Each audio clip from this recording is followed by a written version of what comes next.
Hi, my name's Karen O'Connor and welcome to this episode of the Menopause, Marriage and Motherhood podcast. Thanks for tuning in.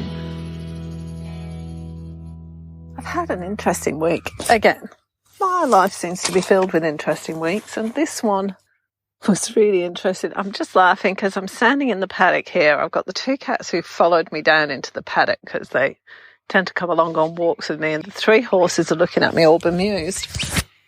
I've also got my very sensitive headphones in, so you'll probably hear the birds tweeting and maybe the cats climbing over the fence and the horses eating grass, but it's lovely. I love it down here. But one of the things I really want to talk about is the guilt and the grief that comes with motherhood. Isn't that terrible? So yesterday, let me go back a few steps. Back in 2002, I did a personal development program called the Landmark Forum.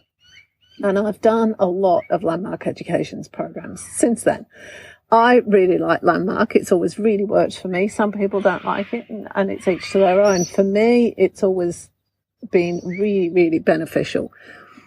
And I have a friend that I talk to most mornings, and she's done a lot of Landmark's work as well. So when we're talking, we tend to...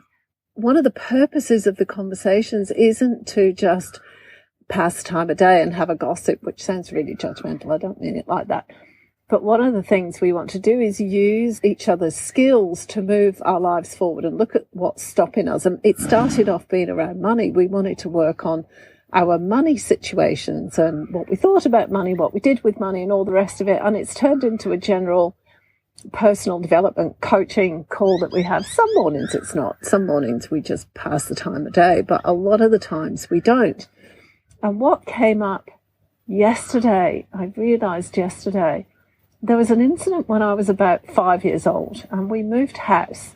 I've always been an avid reader, and I was from being very young. I was quite a precocious child. I went to this new school and the teacher was told that I was advanced for my age in reading. So the teacher got me to the front of the class and she asked me to read what was on the blackboard. She wasn't being mean or anything. She'd been told I was good at reading, and so she asked me to read it. The problem was that I'd learned to read with the traditional alphabet, A, B, C, D, E. But this new school that I went to was running this, this trial program in teaching children how to read using a phonetic alphabet. So it didn't look like proper words. There was all this stuff written on the board and I couldn't read it. And I remember in that moment thinking two things. One, I don't understand. And the second thing was, this is terrifying. When I look at my whole life, I've spent my whole life living out those two things. I've got to understand things. That's the biggest thing I've tried to get across to the kids. You've got to understand it. You've got to understand other people. You've got to understand why the rules are there. You've got to understand what somebody's going to do next. You've got to understand the situation. My whole life has been about you've got to understand. But the underlying experience of my life is I'm afraid the whole time. And it's not just, I know we all get afraid and we're all scared of different things, but there's a different experience to it. My friend and I were trying to have a conversation about it this morning, and it's very difficult to put into words. But anybody that's met me or knows me would probably at some point describe me as being a scary person. And it's one of those nature-nurture kind of questions, because I think my personality basically is I like to try new things and I'm very curious about things, and I'm also very forthright and blunt. That's my basic personality. Now, when you pile on top of that the fact that I've got to understand and that I'm scared all the time, and my natural reaction, the fight or flight thing, is I fight. So if I'm scared, I get quite aggressive and angry. So I come across as this really scary person. When Ryan was in year 12, his cohort did awards at their year 12 end of year thing, and his cohort voted me as scariest mum, which is really fascinating, and I'm actually quite proud of it. I'm scariest mum. One of the reasons I'm quite proud of it, I've got to admit it, is that they also voted me best mum, which was like, okay. The boys all knew the rules when they came to my house, and they knew that if they overstepped my rules, regardless of what the rules were in their house, then they'd pay the consequences. I was really gratified about that, but I've also felt the most powerful when I've stepped into being that scary person, or how other people perceive me as being a scary person, that really forthright and blunt and let's not beat around the bush here. This is what you're doing. And I actually, that was the other thing. When I first did the Landmark Forum, which was back in 2002, it's a 3-day program. And on the night of the second day, I had this nightmare where I was being chased by a tiger. I can't even think about this dream. It was so vivid and it stayed with me so much. I get really emotional when I'm talking about it, and I still get the shakes. I was being chased by this tiger. And as usual in those dreams, no matter what you do, you cannot get away from this thing. And eventually the tiger caught me, and it put its hand on my shoulder. And I say hand because when I turned round, the tiger was me. And the funny thing is, I recently had my hair dyed orange. And for the last several years, the clothes that I've worn are pretty much entirely orange and black. So as I've got to middle age and I've started to accept myself as who I am a little bit more, it's really interesting that I've headed towards tiger-like colours, which is really fascinating. And I actually wrote a post about it on my blog on Facebook yesterday, and I found a photograph of a tiger. And when I posted the photograph and then I looked at it, I went, oh my God, the expression on the tiger's face is exactly the expression that appears on my face when somebody's done or said something stupid and I go, you did not just say that. Here we go. You want to find out what you did wrong? I'm going to tell you. I'm going to go off on a bit of a tangent here. I've always looked forward to entering a new decade of my life because I kind of feel that I grow up a little bit more. So when I went from my teens to my 20s, look, I'm a mature 20s girl now, or into my 30s. Right, okay, this is where I should actually start acting like a grown-up. And then when I'm 40, okay, this is when I start getting my life together. And 50. I'm 57 at the moment. And I still don't feel that I'm anywhere near grown up. I also don't feel that I've got anything like the self-acceptance that I see, I'm just realising what I'm saying here, that I see other women my age might have or should have or are supposed to have. You know, when you get into your late 50s, you stop caring about what other people think and you start accepting yourself more for who you are. I'm in a mastermind group of women. It's an invitation only. It's a small group of women who, and the criteria for it is that you make or are in charge of 7 figures a year in income. And I got invited by my former coach and mentor, which I found really surprising. I was really taken aback. And then I thought, if she's invited me, there's obviously a reason for it, so I'm just going to suck it up and go, because I do really enjoy being around people who are of not an entrepreneurial mindset, that's not quite what I'm looking for, an open mindset, a creative one, an expansive mindset, people who are willing to go out there and just try something because it's new, it sounds good, or they want to do it, and they face their fears and do whatever they want. They're not willing to be stuck in the same old job, doing the same old thing and whinging about what they haven't got. They'll go out and try and get it. And that again sounds really judgmental. I'm just talking here about what works for me. I can't do same old every day. That's not who I am. It kills me having a routine and feeling, I just feel stuck in a rut when I do that. I can't do that. I realise that's not for everybody, but for me, I want to be doing new things. I want to be trying new things. And that's my growth. That's where my growth lies, in constantly doing new things and pushing the edge of the boundary and being in the space of, well, if anything's possible, what can I do next? So about the time I did the forum, John and I decided that we didn't want to be John and I decided that we didn't want to be in a job because we were never going to be financially free and do the things that we wanted to, be able to have the holidays or go and live on a beach somewhere for 3 months. We wouldn't be able to do that while we had a job. We wanted something more, and we also didn't want that confinement. It feels like a confinement to both of us about having a regular job and working for somebody else. So we started doing developments. We're both in the construction industry, so property developing or doing something in property just seemed like the way to go, and that was what we did. So we set off and we started doing the developments. All the time we've been doing the developments and doing the wealth creation, everything, we've had 4 children, and that has been my primary focus above anything else that we did, was to bring up the kids and look after the kids. And if you haven't done so, go and listen to the podcast, the previous 3 podcasts to this, because I had this bright idea a few weeks ago where I thought that I might ask the kids what they thought of their upbringing and my parenting style and what they did and didn't like and what I did wrong.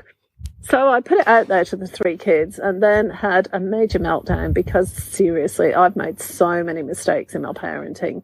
But it was fascinating seeing what they thought and also the questions that they asked.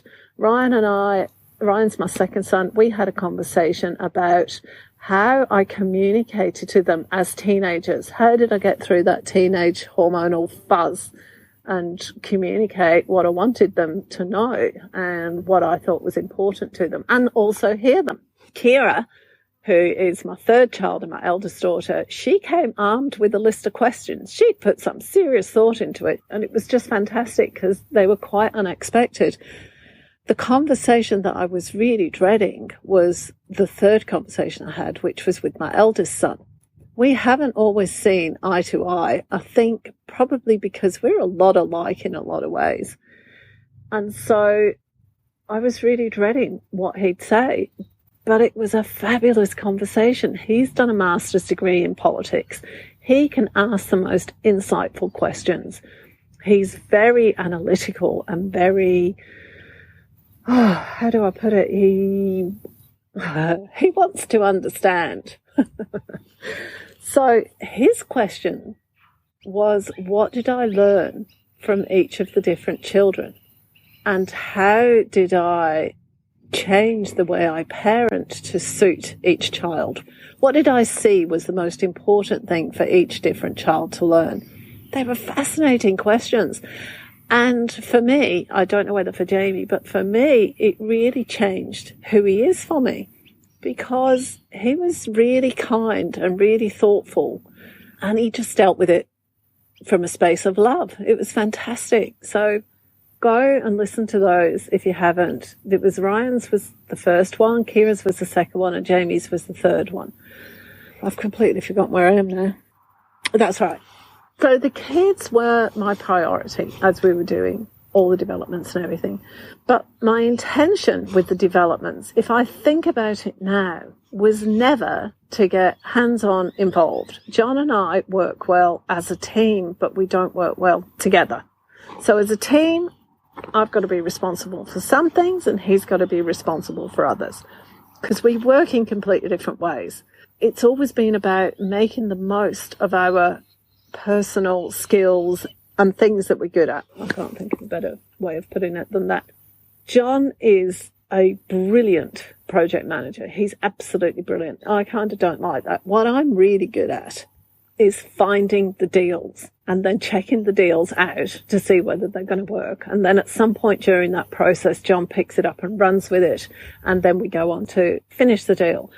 So when I got invited to be a part of this mastermind, I felt like a bit of a fraud because I haven't done any of the hands-on stuff. I've done a bit of work at the beginning and then I've left the rest to John, and I've looked after the kids. And it just feels like I haven't done anything.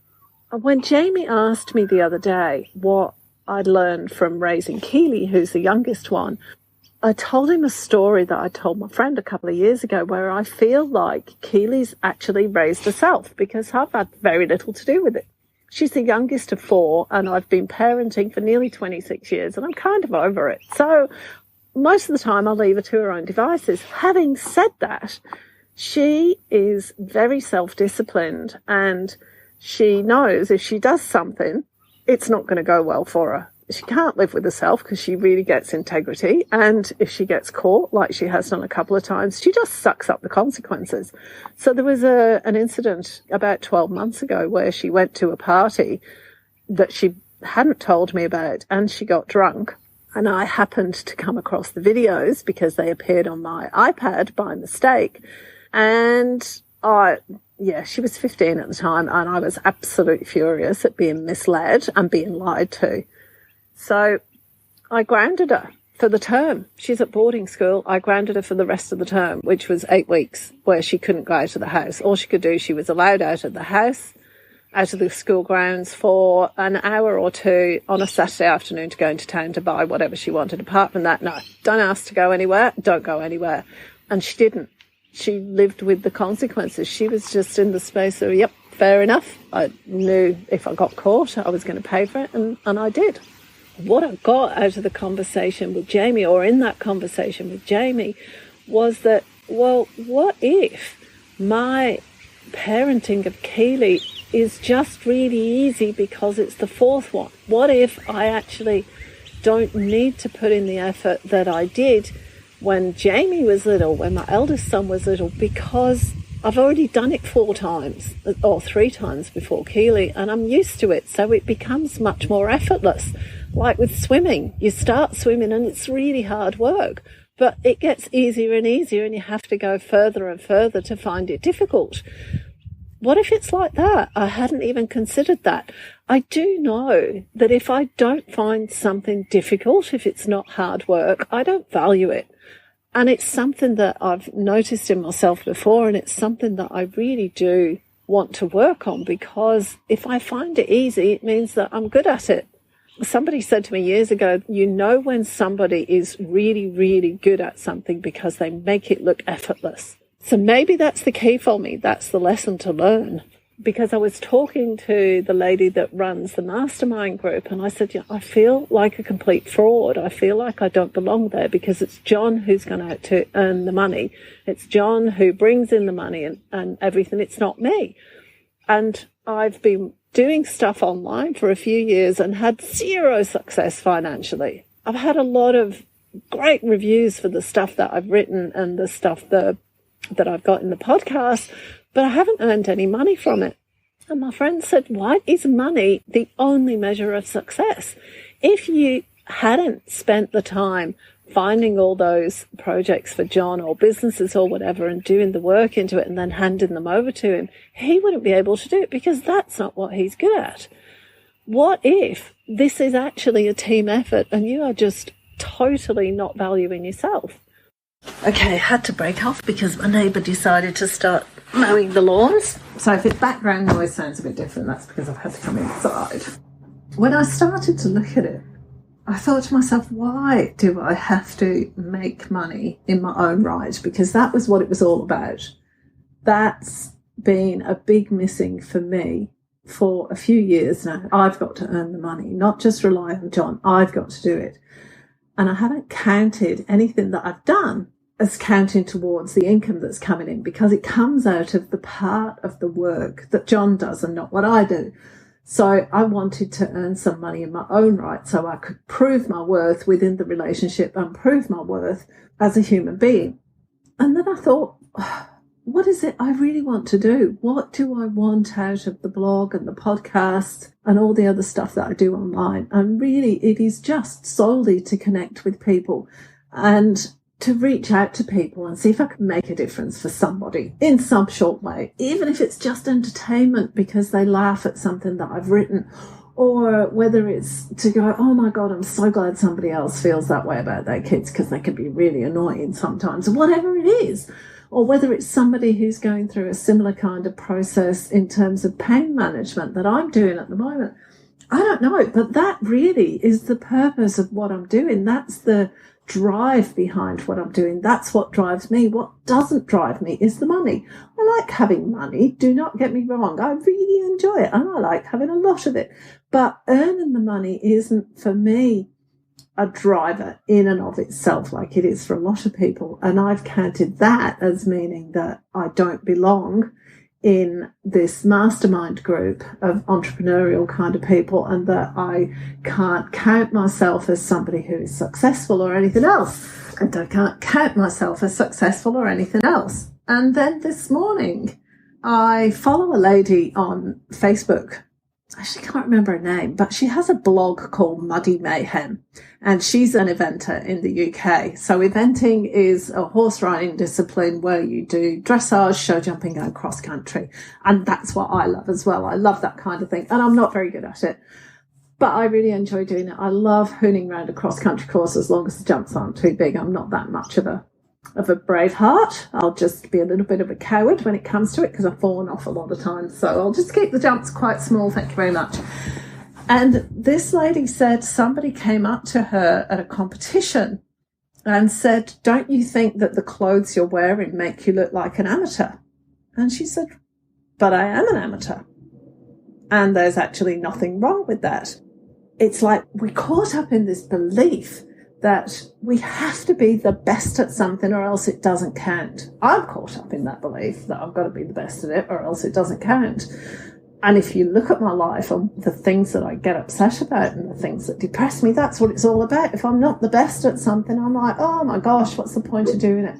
If my podcast isn't in the top 10 podcasts, and it's not, then what's the point of doing it because I'm not succeeding? If I'm not earning $5,000 in an hour, which is what one of my friends did yesterday morning while she was still in bed, then, what's the point of me doing anything because I'm not succeeding at the level she is? But do I enjoy what I'm doing? Yeah, I do. I really enjoy writing the blog posts, and I really enjoy doing guest posts, and I really enjoy doing the podcasts and interviewing people and talking to people. I enjoy it.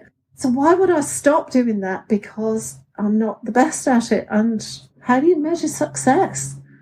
I'm doing this because I enjoy doing it and I get a lot out of it. I am an amateur at this. I'm an amateur at blogging and building websites and everything else. I'm a complete amateur. And what would happen if I took out this need for success, this need to be number 1 or number 5 or top in my category or make it onto iTunes new and noteworthy? What would happen if I wasn't bothered about any of that? If I wasn't bothered about the numbers and that follow me, or the number of likes that I got on a post, or the number of comments, or the number of followers on Instagram? What would happen if I just gave all that up and I just did it because I want to, because I enjoy it? I have tried to do this in the past. This isn't the first time I've had this conversation. This is something that keeps cropping up. So it's obviously something that I need to learn, and it's not being taken on board. It's one of the reasons, to be honest, that I stay off Instagram, because they all look so blooming perfect. I am not perfect by a long shot. You may find that difficult to believe, but I'm not perfect. And I don't want to be. It's exhausting. It's exhausting. And I can stop doing the whole measuring thing and just do something because I want to do it. As always, I'd love to hear your thoughts on this. It would be great to hear what your thoughts. Blah, blah, blah. It would be great to hear your thoughts on this. So message me or comment or do whatever, because I'd love to hear from you. Thanks for listening.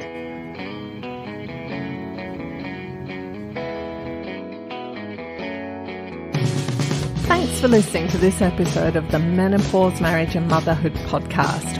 Don't forget that all the links and information that we've spoken about in this podcast is available on the podcast page of my website. Thanks so much for listening. I'm looking forward to talking to you again next time. Bye for now.